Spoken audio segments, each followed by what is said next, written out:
Welcome to this presentation on a review of machine learning techniques in analog integrated circuit design automation. This research was conducted by Ryan Mina et al. And published in 31st January 2022. Today, we'll explore the key findings and contributions of this important work.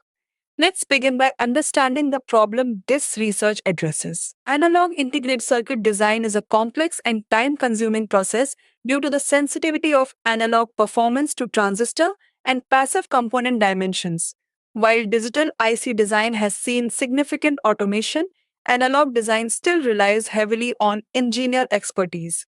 Machine learning ML has emerged as a promising solution to automate and accelerate analog circuit sizing and design tasks. This review categorizes and analyzes existing machine learning ML techniques applied to analog integrated circuit IC front-end design automation.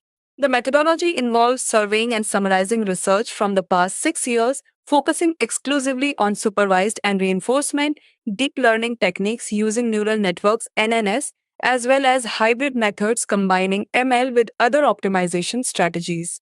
The review categorizes prior state of the art ML techniques for analog IC design automation into supervised learning, reinforcement learning, and hybrid learning.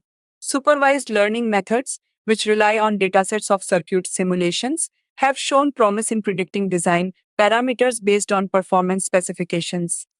The discussion section delves into a comparative analysis of the reviewed ML techniques, highlighting the critical role of dataset generation in supervised learning.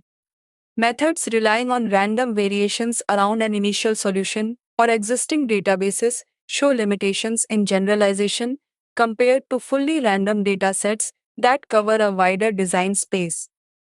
This paper provides a comprehensive review of machine learning ML techniques applied to front-end analog IC design automation, categorizing existing work into supervised, reinforcement, and hybrid learning approaches. A detailed comparative analysis was conducted based on criteria such as circuit types, NN complexity, validation methods, and feature selection